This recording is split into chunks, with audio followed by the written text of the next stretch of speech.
Relief for some, frustration for others as crews work to restore power and clear roads. It's been a real pain, believe me. It's just a hassle. This week's historic rainfall has caused inconveniences for many, and it could be some time before life returns to normal. Plus, reason to celebrate in Ringgold. Feels great to be back. For the first time since tornadoes tore through 2 schools, classes are back in session.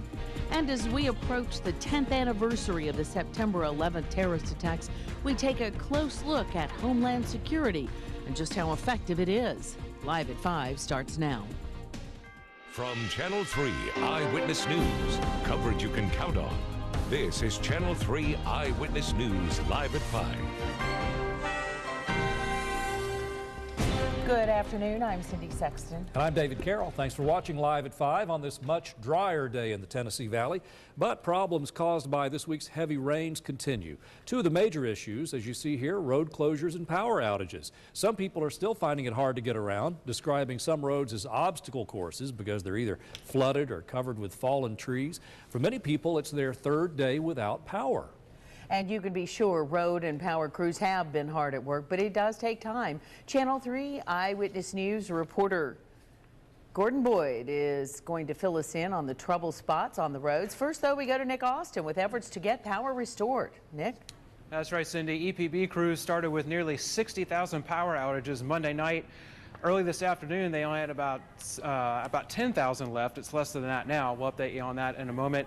And actually, extra crews had to be called in to help get the job done a little more quickly. Crews on Standerford Gap Road near the Shenandoah subdivision in Hamilton County worked hard Wednesday to restore lost power due to winds from the remnants of Tropical Storm Lee. It's been a busy year for power crews, both locally and regionally. Ever since first year, we've been wide open on storms, tornadoes, ice storms, you name it, we've been on it. Brad Whitfield's crew is from North Carolina-based Pike Electric. They were contracted by EPB to help this go-around. A standard procedure for EPB when restoring power is expected to take more than a day. Joe Faulkner lives just around the corner on Oak Shadows Drive. His power has been off most of the time since Monday night. His mood is brighter since it just came back on. I am glorious. It's been a real pain, believe me. His neighbors just 1 street over had power back the very next morning. So why did it take more than 24 hours to get Faulkner's power back on? Whitfield shed some light on that question. Well, the main line's just behind us, but there's different taps that feeds different streets, and we're working our way up the road to get them on. Faulkner was patient. He realizes other areas are worse off. For him, it was only a minor inconvenience. We just had to go, fight the traffic to get down to find somewhere to get some coffee or whatever in the mornings. He knows Whitfield and everyone else are working as fast as possible. They're out there climbing the pole, cutting trees, and, taking a chance to get electrocuted. Well, it takes a while, but we're getting there. Now, according to the latest from EPB, only around 7,800 homes and businesses are still without power. Remember, they started with 59,000 Monday night, so they're making a lot of progress. They hope to have everyone else back on tomorrow or on Friday at the latest. Live in the newsroom, Nick Austin, Channel 3 Eyewitness News. All right, Nick, thank you. And here's a look at the number of power outages in our area. North Georgia EMC last reported about 600 customers still in the dark, mostly in Chattooga and Walker counties. Volunteer Electric has fewer than 1,000 without power. And Georgia Power last reported about 650 outages in northwest Georgia. Several hundred of our neighbors are still saying the D word, detour. Most floodwaters have receded. What remains, though, downed trees and power lines still in the roadways. Channel 3 Eyewitness News reporter Gordon Boyd has been trailing the trouble, and the crew's trying to fix it. Gordon? David, those down lines, those limbs, those trees are all twisting together like spaghetti and meatballs, except you cannot clean up this mess with a fork. Chattanooga Public Works alone getting more than 200 calls for service, but its 15 to 20 work crews can't do anything unless they're certain those lines aren't live. They're fixing everything around here but here. Here is Big Ridge Road on the hill just side where it joins Hamel. Nobody's getting past the Oak Cluster. Labor Day's evening rains dropped 2 doors shy of Jesse Howard's driveway. If you can just get people going through, the power's really not that big of an issue. But I mean, it's just getting through because everybody's coming in and turning around, coming in and turning around. It's just a hassle. He can deal with the detour, only a couple of miles, 5 minutes longer to work. It's just not having the power. That could be a bigger hassle. We caught up with Stephen Calbaugh's contract crew about 5 hours into its fix of a snap pole at Lake Resort Terrace. Folks are driving under the lines, nobody looks up. And the top of the pole was laying horizontal and communication holding it up, and the transformer laying on its side and leaking oil. And, people don't realize what they're driving under when they travel down the road after a storm. Roy Allison does. The lines down there, you can see them hanging in the middle of the road.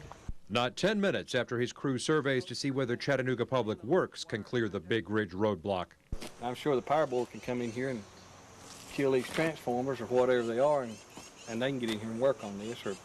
Translation, those lines could be live. It's now EPB's problem. Jesse Howard and neighbors could be out of pocket and power another day. We'll see, man. We will see. You're not placing bets, huh? Yeah, right. Something to keep in mind, some of the contract crews have been working 12 to 16 hours. The one we talked to had spent 2 days on the road after working the Hurricane Irene mess up in New York. This afternoon, Public Works was saying it may be another day, maybe even into Friday, to get all the roads cleared. Live in North Chattanooga, Gordon Boyd, Channel 3 Eyewitness News. Thank you, Gordon, for that report. Of course, roads across the Tennessee Valley, some of them still closed. There are potholes popping up everywhere. We have a county-by-county look at all the trouble spots on our website. Check it out, WRCBTV.com. Well, we certainly did have some relief from the rain today, and in the coming days, we should see more of that sunshine that was peeking out today.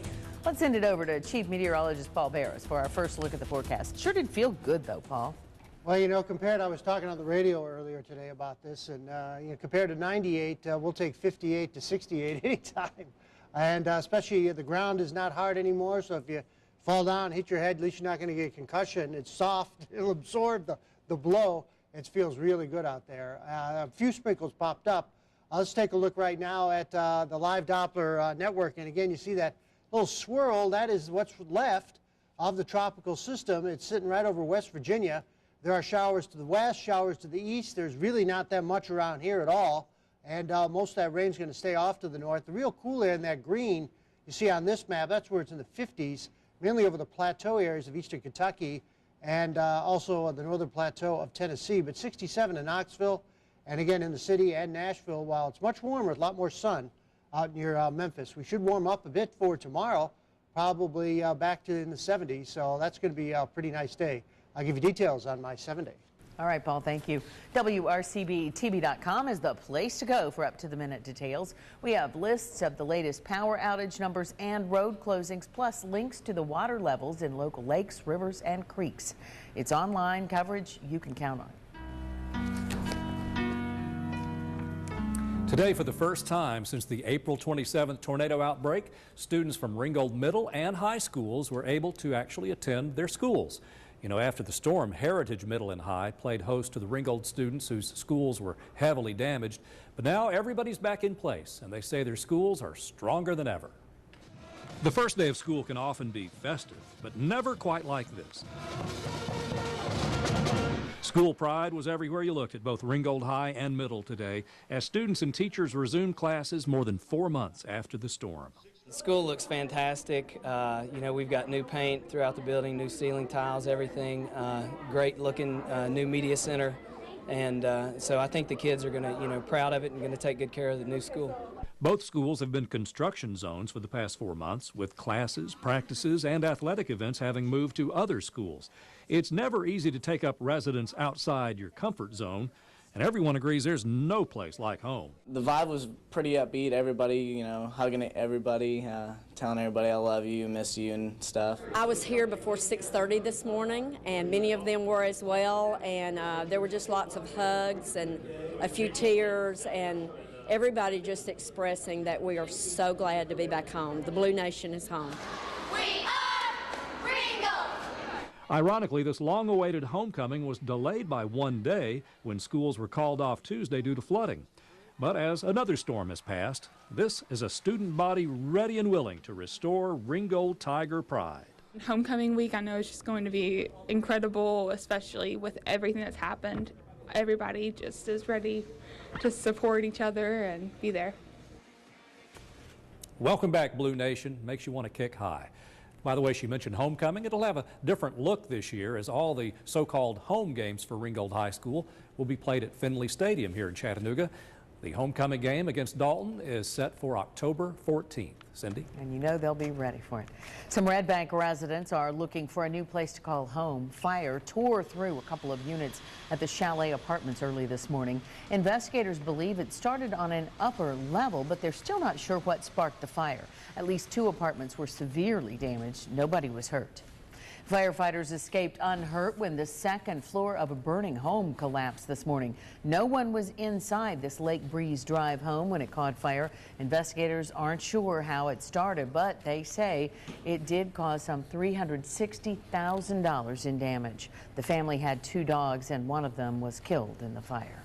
An East Ridge man is accused of hitting his girlfriend with a car and trying to kidnap her. Police found the victim lying on Ringgold Road early Sunday morning. She told police this man, Donald Tay Partee, had hit her with a car, which threw her into the air. The victim also says that he grabbed her by the neck and tried to drag her into the car, but she says she was able to fight him off. Partee is charged with aggravated domestic assault and kidnapping. After days of fighting, crews are finally gaining ground on one of the worst wildfire outbreaks in the past decade. 100,000 acres have burned, along with hundreds of homes and businesses. Plus, a critical look at Homeland Security post 9/11. Some say changes are too focused on catching large terrorist networks and missing the so-called lone wolves. It's a special report coming up. Looks like a little more sunshine coming up for the next few days and into the weekend. I'll give you details on my 7-day forecast.